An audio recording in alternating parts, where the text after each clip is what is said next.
Welcome back to my views and news, some new stories, many stories from Germany where a massive showdown between Eritrean groups is on the cards.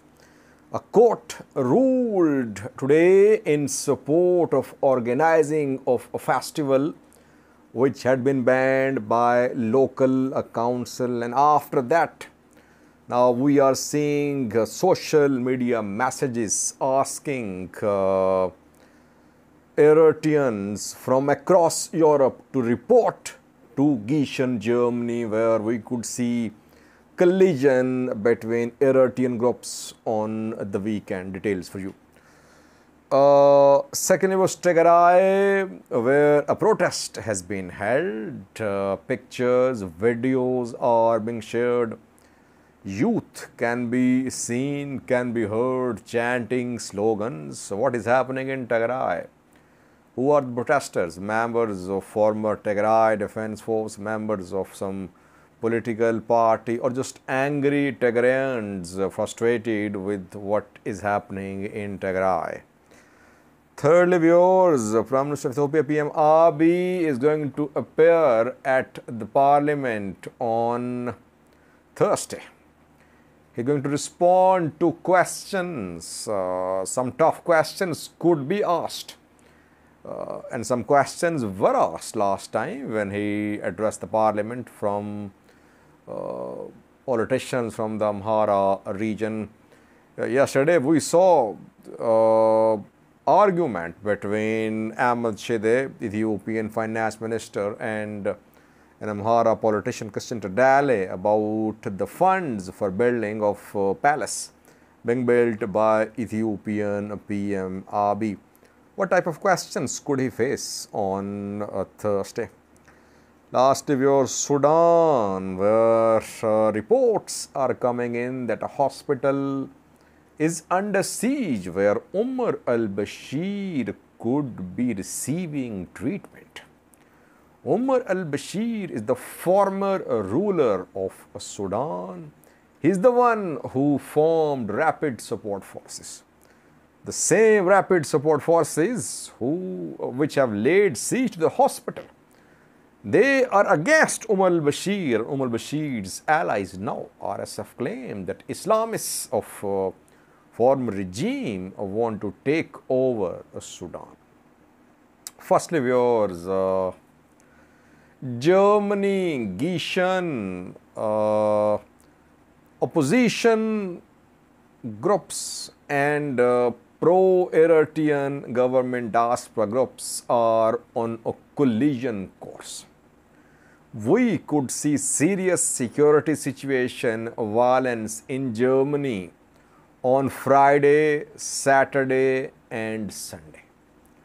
We know that a festival was due to be held, Eritrean festival, organized by Eritrean Council of Eritreans of Germany, backed by Eritrean government. It was due to be held on Saturday and Sunday in Gießen, but it was banned. City Council banned. City Council said that the organizer had not submitted security concept. Organizer had not put in place restrictions and some mechanism to ensure that no unwanted elements enter the venue. And the City Council further stated that online threats were being shared to police officers, to participants, and that from across Europe, violent disruptors were announcing to go to Gießen, Germany to disrupt this program. That is why City Council banned the program. Organizer appealed the decision.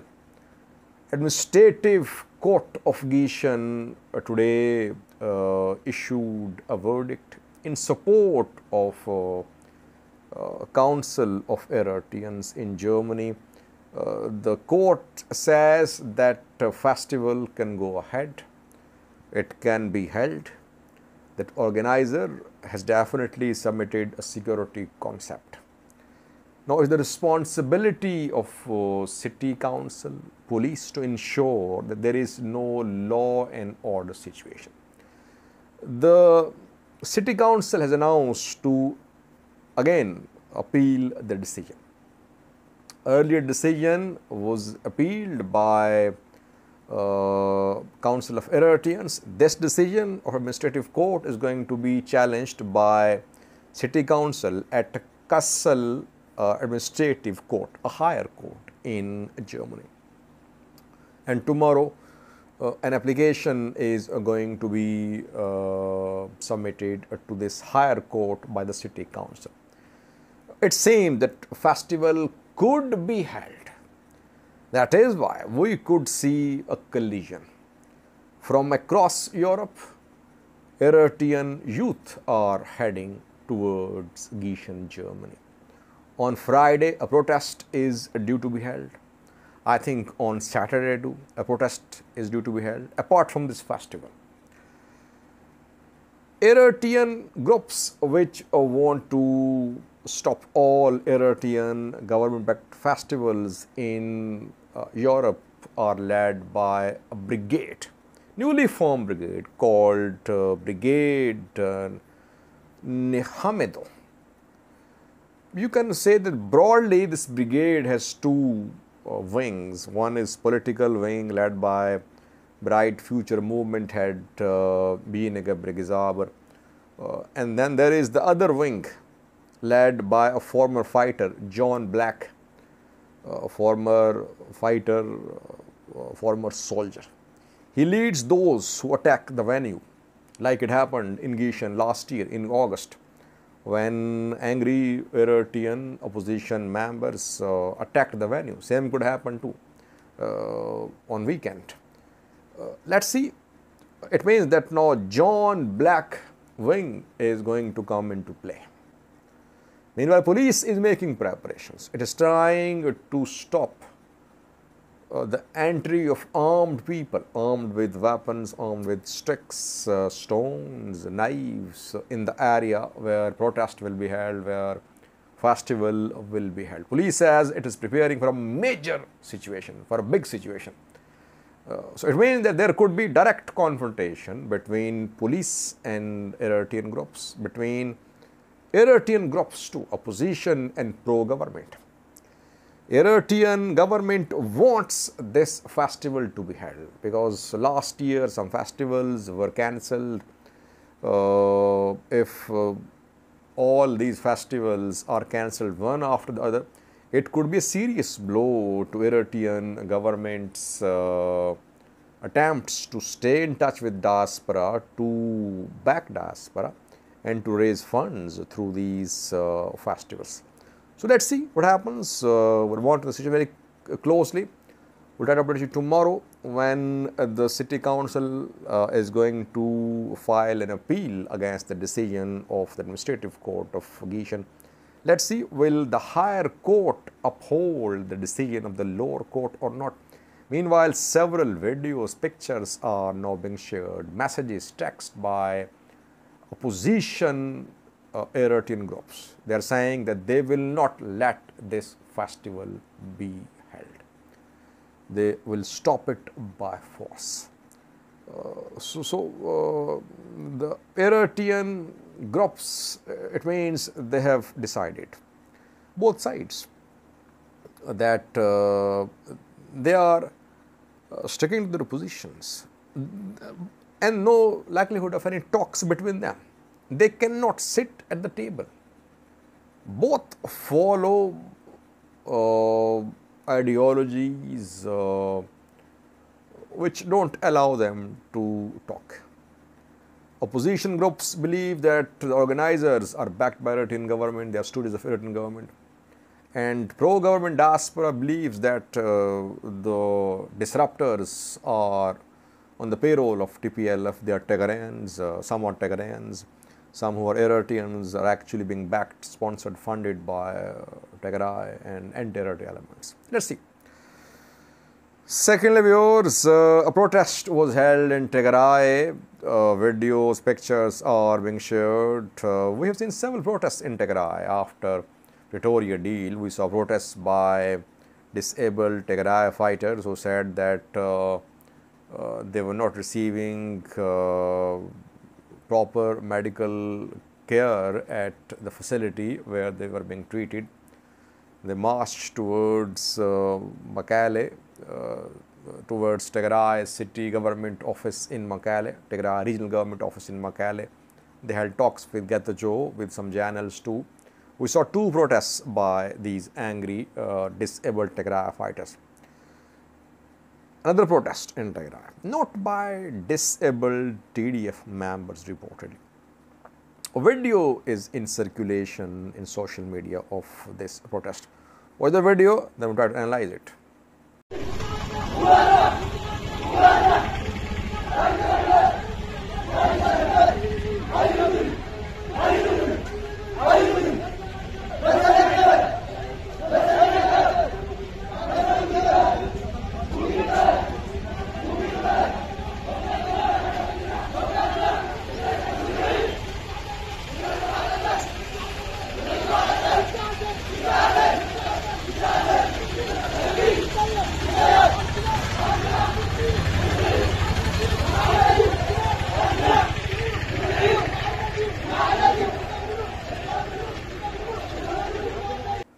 The video shows youth protesting. Who are these youths? Are the members of some political party? It's not clear. Some sources say that they are members of Arena party.